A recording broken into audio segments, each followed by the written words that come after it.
Bien, entonces tenemos, ya vimos toda la parte electrónica de cómo adaptar la energía que cosecha el panel a las necesidades de la red. Vimos las cuestiones relativas a la celda fotovoltaica, cómo opera y al recurso solar. Vamos a ver algunas otras cuestiones relativas al aprovechamiento de ese recurso solar. En uno de los videos vimos que la cuestión de la suciedad o el sombreado, el shading, influye mucho en el rendimiento e incluso puede provocar daños en los paneles. Otra cosa que influye mucho en el rendimiento de la cosecha de energía es la orientación. Bien, por lo tanto, una cosa importante a tener en cuenta son las estructuras y montajes para estos paneles. Vamos a ver que hay distintos formatos de montaje, ¿sí? Dependiendo de la aplicación. Montajes fijos con distintos tipos de perfiles, montajes con ángulos regulables, montajes de tipo estacionales, los seasonal, que permiten ajustar el grado de inclinación digamos, en función de la temporada, si es verano, invierno, otoño. Estructuras estáticas, estructuras para múltiples paneles, para paneles simples, en fin, hay distintas soluciones prácticas. Estructuras de techo para montar, por ejemplo, en techos de chapa, con rieles, con techos de tejas. Aquí vemos justamente, es un buen ejemplo de un sistema de montaje de paneles de fotovoltaica en techo que utiliza microinversores, ¿sí? O sea, tenemos un pequeño inversor por cada panel. Fíjense cómo ya van todos montados aquí y aquí están todos los cables ya presentados para venir a murar el panel y enchufarlos. En este caso, aquí en esta instalación que vemos que tiene una docena de paneles, o va a tener una docena de paneles, tenemos que cada uno de ellos va a tener su propio ajuste, con lo cual los problemas de sombreado van a quedar minimizados. Existen incluso algunos productos comerciales, podríamos decir, de gama muy alta, como estos productos que está promocionando la empresa Tesla en Estados Unidos, en el cual los paneles son diseñados con formato de tejas, o sea, para que estéticamente luzcan como una teja, de manera que en vez de montar un techo de teja o de chapa y después poner los paneles encima, directamente hacer los paneles, o sea, hacer el techo con paneles símil teja. Los cuales cada uno de ellos tiene un conjunto de celdas y lucen como una teja y tienen propiedades mecánicas similares a la de una teja, en lo que es, por ejemplo, soporte de impacto de granizo u otros objetos medianamente contundentes. Después ya si queremos pensar en estructuras de montaje que aprovechen aún más la radiación solar, podemos pensar en sistemas con seguidores solares, como los que se ven aquí, donde tenemos un arreglo, donde cada panel a su vez tiene un grado de libertad, puede girar en un sentido, y todo el arreglo de paneles puede girar en el sentido perpendicular, con lo cual tenemos 2 grados de libertad de rotación. Aquí abajo van a encontrar algunos videos más que los pueden sacar de las presentaciones para ver ejemplos de seguidores solares en funcionamiento. Simplemente aquí, como para decirle para qué sirve agregar un seguidor solar, o sea, motorizar y agregar un sistema de sensado de radiación. Bueno, se incrementa la potencia obtenida por el conjunto. Fíjense, aquí tenemos esto es parte de una propaganda, ¿no? De una publicidad comercial, pero para que vean, en rojo lo que corresponde a paneles fijos, orientación fija todo el día, la típica campana solar, y en color azul vemos el caso de un seguidor solar en 2 ejes, o sea que tiene ajuste en un sentido y en el perpendicular. Vemos que la campana solar no solo es más alta, sino que es más cuadrada. Se aprovechan mejor justamente los horarios donde el sol está más oblicuo, más cerca del horizonte. Por ahí no es tan notorio la ganancia en el horario pico, pero sí en los amaneceres y atardeceres. Aquí vemos otras comparativas donde se compara la producción anual para un caso con paneles fijos, para casos de seguidores en un solo eje, o sea que tienen un solo grado de libertad, y seguidores en dos ejes. Por supuesto, en la medida que tenemos más grados de libertad, obtenemos un seguimiento mucho más fiel y la posibilidad de cosechar la luz solar en forma perpendicular, ¿sí? Siempre recordemos la estructura básica de la celda fotovoltaica, que tiene una rejilla por donde pasa la luz solar. Por lo tanto, la mejor manera de aprovechar el pasaje de luz solar es que esa rejilla esté perpendicular a la solar. Bueno, aquí tenemos en producción solar a lo largo del año. Esto obviamente está hecho para el hemisferio norte, por eso vemos que el máximo se encuentra en mayo-junio, digamos, en los meses donde comienza el verano. Ahí vemos que la diferencia es muy fuerte entre el caso de paneles fijos y paneles con seguidores, y entre los paneles con seguidor en un eje o en dos ejes, la diferencia es más pronunciada en invierno, porque es cuando el sol está más oblicuo, justamente va más, pasa más bajo en la atmósfera. Bien, esto es más o menos un reflejo de esta otra gráfica.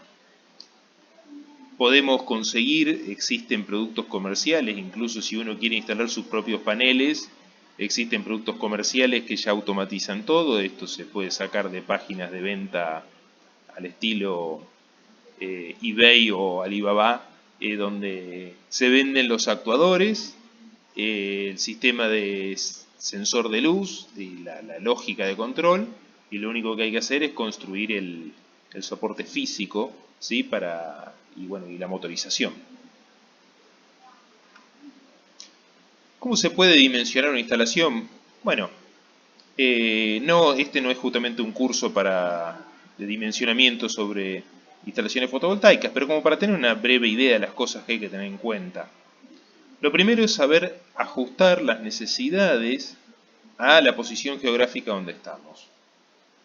Podemos usar, hay varias herramientas, pero una que se puede usar es el calculador solar del NREL en Estados Unidos, el Laboratorio de Energías Renovables de Estados Unidos, que introducimos una información geográfica y estacional y nos provee un perfil de irradiación. ¿Sí? Yo, por ejemplo, acá puse el de Mar del Plata y me dio que para poder satisfacer un consumo de unos 200 kWh, ¿sí? Mensual que puede tener una casa, más o menos, tenemos que sobredimensionar la instalación, ¿sí? Para poder garantizar que en junio o julio, que son los meses con menor irradiación solar, llegar a esos 200 kWh de luz solar, o sea, de generación de energía a partir de la luz solar, tenemos que sobredimensionar la instalación de manera que en pleno verano estamos generando más del doble, hasta 580 kWh. En este caso que yo preparé aquí, para lograr esto necesito instalar 4 kW de paneles en techo, unos 15 paneles de 280 watts. ¿Sí? Eso más o menos, y esto de los precios lo tenemos que tomar con pinzas porque es algo que, bueno, depende de ciertos caprichos del mercado y de cuestiones coyunturales. Podemos hablar de unos 200 y algo más de dólares por panel y unos 2.300 dólares para un inversor de 5,5 kilowatts, o sea también un poco sobredimensionado, lo cual nos da poco más de 5.400 dólares de materiales, a lo que hay que agregar después instalación, montaje en techo, cableado, etc. Hay que recordar que esto es pensando una situación sin almacenamiento, ¿sí? O sea, en esta cuenta no estamos teniendo en cuenta que yo tengo un cargador de batería y que voy a almacenar esa energía, porque, por ejemplo, en verano me va a sobrar energía, me va a sobrar mucha, y en invierno voy a estar con lo justo. Entonces, no está previsto aquí. ¿Sí? También es cierto que hay que recordar que el consumo de energía está a contramano en el ciclo solar, o sea, estos 200 kWh que están aquí en invierno, lo más probable es que los consuma en los horarios donde no hay sol. Y por lo tanto, o tengo que pensar en agregar un sistema de almacenamiento, o tengo que pensar en venderlo a la red, o sea, un esquema de generación distribuida, y, venderlo a la red a la hora que no lo uso, para después comprarlo a la noche. Para que tengan una idea, aquí también estos precios tómenlos con pinzas, porque pueden variar con circunstancias de mercado. Costos de instalación de equipos de generación fotovoltaica domiciliaria o de comercial, del orden de 6 kilowatts, de kilowatt, ¿sí? Distintos costos, ¿sí? En Estados Unidos, por ejemplo, podemos ver que dependiendo del estado, bueno, y por cuestiones impositivas y regulatorias, hay lugares donde es más barato y otros donde va a ser más caro, ¿sí? Aquí tienen otro mapita también como para ver. En verde se ve la cantidad de años que se tarda en recuperar la inversión y en azul los costos, digamos, de dinero, el ahorro. Bien. También tenemos una cierta disparidad en Estados Unidos. Hay estados donde quizás la energía es más barata, por lo tanto, o no hay tantos beneficios para el generador y se lleva más años recuperar la inversión, y otros donde el ahorro es más importante y la inversión se recupera mucho más rápido. Pero bueno, ahí entran en juego cosas como la parte regulatoria, la parte impositiva, etcétera, que también es muy coyuntural y depende de circunstancias y políticas de cada época. Acá tenemos otro ejemplo de dimensionamiento. Este es un ejemplo que se realizó como parte de un estudio que hizo la Universidad Nacional de Mar del Plata para el caso justamente de la región, Mar del Plata, Balcarce, de un dimensionamiento de una instalación domiciliaria, tomando un consumo promedio patrón establecido a través de la medición en hogares, la cantidad de kilowatt hora por mes que consumen. Se hizo un estudio de lo que se necesitaba, pensando, bueno, en la cantidad de paneles, estructuras, inversor y también incluyendo un regulador y conjuntos de baterías. O sea, para pensar tanto en el esquema de inyección a red como en un esquema de almacenamiento en baterías. Bueno, lo que se llegó fueron un poco estos números. Los sistemas conectados a red, se utilizó un sistema, o sea, un modelo basado en inyección de energía al precio del mercado eléctrico mayorista, otro con el modelo de Salta, con un régimen promocional, y otro utilizando el modelo de Santa Fe. Bueno, a lo que se llegó es que en la zona de Mar del Plata, el modelo de Santa Fe era uno de los más interesantes, porque permitía una amortización bastante rápida, entre 4 años y medio y 5 años, así que era bastante óptimo dentro de todo. El caso del sistema de generación solar aislado, o sea, utilizando baterías y que no entrega energía a la red, es muy oneroso, dando tiempos de amortización de 30 años, 31 años, lo cual es en la práctica inviable, ya que en ese tiempo claramente hay que cambiar las baterías más de una vez, con lo cual esto se estira ad infinitum. ¿Bien? Por lo tanto, los sistemas aislados no tienen razón de ser o viabilidad, a no ser en zonas rurales o en zonas donde no hay provisión de energía eléctrica. Lo realmente razonable es inyectar a red. ¿Bien? Nuevamente, estos plazos de amortización y costos que están acá están hechos con la realidad de fines de 2017, principios de 2018. Hoy en día, seguramente estas cuentas hay que hacerlas de vuelta porque van a dar bastante distinto, ¿sí? Pero, como para que tengan noción de diferencia entre sistema completamente aislado, sistema con inyección, sistemas promocionales, cómo se puede hacer más ventajosa la instalación de generación fotovoltaica a baja escala o totalmente lo contrario, desfavorecerla. Y como última cuestión técnica, como para mencionar en este repaso sobre energía solar fotovoltaica, mencionar que los dispositivos, los inversores, tienen que contar con lo que se llama un modo isla o islanding, como se le dice en inglés, que básicamente tiene que encargarse de desconectar el equipo de la red por protección cuando no hay presencia de tensión en la red, ¿sí? Traduciéndolo, si hay un corte de luz en la empresa distribuidora, mi equipo de inyección de energía red tiene que automáticamente desconectarse de la red para no energizar la red y crear problemas de seguridad, ¿sí? Porque hay un corte y de todas maneras voy a estar inyectando energía y puedo electrocutar a alguien.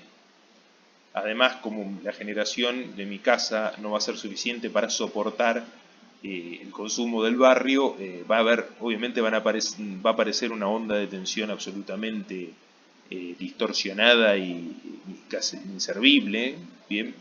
Entonces, bueno, los equipos, los inversores vienen con ya, por norma, vienen con sistemas de islanding o de modo isla para poder aislarse en el tiempo más breve posible, digamos en segundos o fracciones de segundos, de la red.